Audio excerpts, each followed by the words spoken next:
ഈ ധർമ്മജൻ ബോൾഗട്ടി ഇപ്പൊ കാണാറില്ലേ ഈടെ? കാണാറുണ്ട്, ഇന്നലെയും കൂടെ കണ്ടു. നിങ്ങൾ യോജിച്ചൊരു എന്തിനുണ്ട് കടകളൊക്കെ തുടങ്ങി നാട്ടിൽ അടപ്പിച്ചോ? അത് കോവിഡിന് അടഞ്ഞുപോയി. കോവിഡിന് അടഞ്ഞു. യോജിച്ചല്ല, മീനിന്റെ പരിപാടി അവനാ തുടങ്ങിയത്.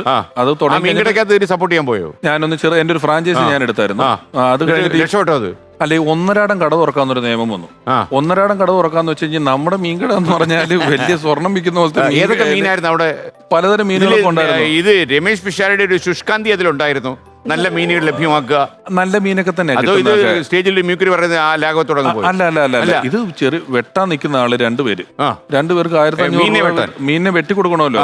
അത് വരും ഒരു 10-90 രൂപ അവരുടെ ശമ്പളം, കടയുടെ വാടക, ഫുഡ് ക്വാളിറ്റി ഐസിലാണ് മീൻ ഇടുന്നത്. നമ്മൾ നോക്കി നിൽക്കുമ്പോൾ പൈസ ഇങ്ങനെ ഉരുക്കി വെള്ളമായിട്ട് പോകണമെന്ന് നമുക്ക് കാണാൻ പറ്റും. പിന്നെ അതിലൊരു ക്വാളിറ്റി പ്രശ്നം വരാൻ പാടില്ല. നമ്മൾ ചെയ്താൽ അതിന് വാർത്താ പ്രാധാന്യമുണ്ട്. അതുകൊണ്ട് അതിന്റെ ക്വാളിറ്റി എപ്പോഴും മീൻകടയിൽ പ്രശ്നം എന്ന് പറയും. അപ്പൊ ഞാൻ നോക്കുമ്പോ ഒന്നരാടം കട തുറക്കാന്നുള്ള നിയമം വന്നപ്പോ ഇന്ന് മീൻ എടുത്തു, നാളെ കടയില്ല, ഇനി മറ്റന്നാളെ വിൽക്കാൻ പറ്റുള്ളൂ. മറ്റന്നാളാകുമ്പോഴത്തേക്ക് ഇത് ചീത്തയായി പോകും. ഒരു ദിവസം വെറുതെ ഇരിക്കണം. പിന്നെ ഹോം ഡെലിവറി പയ്യൻ പല സ്ഥലത്തും പിടിച്ചു നിർത്തിയിട്ട് ഇവനോട് ഈ സത്യവാങ്മൂലൊക്കെ കൊടുക്കാനൊക്കെ പറയുമ്പം ഉച്ചയ്ക്ക് മീൻ കൊണ്ട് 3 മണിയാവും. സത്യവാങ്മൂലം എന്താ? ഈ മീൻ ഒറിജിനൽ ആണെന്നും എല്ലാം ഉണ്ട്. 3 മണിയാവും മീൻ എത്തുമ്പം. അങ്ങനെ പിന്നെ റെന്റ് കൊടുക്കേണ്ടി വന്നതുകൊണ്ട് നോക്കേണ്ടി വന്നിട്ട് ഞാൻ എന്റെ ഫ്രാഞ്ചൈസി അതുകൊണ്ടാണ് ഞാൻ മാറ്റിയത്. ഇപ്പൊ കേക്കിനോടാണോ പ്രിയം? കേക്കിന് 2 അല്ല 3 കട തുടങ്ങി. ഒരെണ്ണം സാറിന്റെ കാൽച്ചുവട്ടിലാണ്. അതെവിടെ? അത് എയർപോർട്ടിൽ നിന്ന് നേരെ ഇറങ്ങി വരുമ്പോ ഒരു വലിയ ഫ്ലക്സ് ഉണ്ടല്ലോ സാറിന്റെ, അതിന്റെ കീഴിലാണ്. നേരെ കീഴ് എനിക്ക് മനസ്സിലായി, മനഃപൂർവ്വം കേക്ക് കൊണ്ടുവച്ചതാണ്. നേരെ താഴെ കൊണ്ട് കഴിക്കും പറഞ്ഞ എയർപോർട്ടിന്റെ അവിടെ വെച്ചിട്ടുണ്ട്. അപ്പൊ ഈ രമേശ് പിഷാരടി നിർമ്മാണം ഉണ്ടോ അതിനകത്ത്? കേക്ക് നിർമ്മാണത്തിൽ ഉണ്ട്. കേക്കിൽ ഞാൻ കൃത്യമായിട്ട് ഇടപെടുന്നുണ്ട്. എങ്ങനെ അതിനകത്തുള്ളൊരു കേക്കിന് ഒരു 1-2 പ്രത്യേകത. കേക്ക് വളരെ ഹാപ്പിനെസ് ഉള്ള സ്ഥലങ്ങളിൽ മാത്രം പ്രസന്റ് ആവുന്ന ഒരു സാധനമാണ്. എവിടെ കേക്ക് ഉണ്ടെങ്കിലും കേക്കിന് വലിയ പ്രാധാന്യമുണ്ട്. കേക്ക് ഒരു വട്ടം ഉണ്ടെങ്കിൽ നടുക്ക് കേക്ക് ആയിരിക്കും. എന്നിട്ട് ചുറ്റും ആൾക്കാർ നിന്നിട്ടുള്ള പരിപാടികളെ കേക്കിനുള്ളൂ, സൈഡിലൊന്നും വരൂല. നല്ല ഇമ്പോർട്ടൻസോടുകൂടി കേക്ക് വരും. ബർത്ത്ഡേ, SSC വിജയം, എല്ലാവരുടെയും സക്സസ് ആഘോഷിക്കാൻ സന്തോഷത്തിൽ പ്രസന്റ് ആവുന്ന ഒരു സാധനമാണ് കേക്ക്.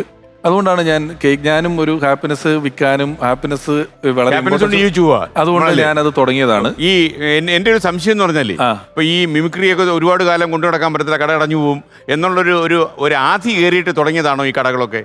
കേക്ക് കട സന്തോഷം സ്റ്റേജ് വിറ്റതുപോലെ സന്തോഷം കടയായിട്ട് വെക്കാം. ഇന്നല്ലെങ്കിൽ നാളെ ചിലപ്പോൾ ഇല്ലാതായി കൂടായ്മയൊന്നുമില്ലല്ലോ. അപ്പൊ പറ്റുമ്പോ അത് മാത്രമല്ല, മൊയ്തീൻ എന്ന് പറഞ്ഞൊരു സുഹൃത്ത് കോവിഡിന്റെ ഒരു കട തുടങ്ങിയിട്ട് പുള്ളിയും കോവിഡ് വിക്ടിം ആയിപ്പോയി. വലിയ ഇതൊക്കെ വന്നു. അപ്പൊ അദ്ദേഹം ഒരു ദിവസം അദ്ദേഹത്തിന്റെ കടയിൽ എനിക്ക് തോന്നുന്നത് പേളിമാണിയോ മറ്റോ ഒരു കേക്ക് എന്നിട്ടൊരു ഫോട്ടോ ഇട്ട ദിവസം പിറ്റേ ദിവസം 4 ഫോൺ പേളിമാണി നിന്ന് കേക്ക് കിട്ടുമെന്ന് ചോദിച്ചിട്ട്. അപ്പൊ പുള്ളിക്ക് മനസ്സിലായി ആരെങ്കിലും ഒരാൾ കൂടെ ഉണ്ടെങ്കിൽ നല്ലതെന്ന് പറഞ്ഞ് എന്റെ അടുത്ത് വന്നു. അപ്പൊ ഞാൻ പറഞ്ഞു, നിങ്ങൾ ഇത് ഇതുവരെയുള്ള അധ്വാനം മാറ്റി വെച്ചോളൂ, അതിൽ നിന്ന് നമുക്ക് ഇത് മാത്രം എക്സ്ട്രാക്ട് ചെയ്ത് ഒരു പരിപാടി തുടങ്ങാന്ന് പറഞ്ഞ് കേക്ക് റീൽസ് എന്നും പറഞ്ഞ് പരിപാടി തുടങ്ങി. അത് ഇവർ ലോങ് റണ്ണിൽ നന്നാവും. നല്ല രസമുള്ള കേക്ക് നന്നായി തുടങ്ങുന്നുണ്ടല്ലേ? ഈ ഇപ്പൊ രമേശ് മാത്രമല്ല, എനിക്കൊന്ന് ആ കേക്ക് കട തുടങ്ങിയതിൽ നന്നായി. കാരണം ഈ രമേശ് നേരത്തെ പറഞ്ഞതുപോലെ ഈ മിമിക്രിക്ക് ഒരു കാലദോഷം ഇപ്പൊ ഉണ്ടോ സംശയമുണ്ട്. നല്ലോണം ആൾക്കാരൊന്നും ഇപ്പം എന്നെ ഒന്ന് ചിരിപ്പിക്കാമോടാ എന്നുള്ള രീതിയിൽ മത്സരിച്ചുകൊണ്ടിരിക്കുക ആൾക്കാർ. അതെ. രമേശ് അത് ഫീൽ ചെയ്യുന്നുണ്ടോ? ഫീൽ ചെയ്യുന്നുണ്ട്. കാരണം ഞാൻ പറഞ്ഞില്ല, ഈ നമ്മൾ ഓവറായിട്ട് ലോജിക്ക് ചിന്തിക്കുക, ഓവറായിട്ട് ജഡ്ജ് ചെയ്യാനൊക്കെ തുടങ്ങിയാൽ നമുക്ക് സന്തോഷം കുറഞ്ഞുകൊണ്ടേയിരിക്കും. നമ്മളെല്ലാത്തിന്റെയും കുറ്റങ്ങൾ കണ്ടുപിടിച്ചുകൊണ്ടേയിരിക്കും. അങ്ങനെ നല്ലോണം ഒരു വലിയ വിഭാഗം ആളുകളായി കഴിഞ്ഞിട്ടുണ്ട്.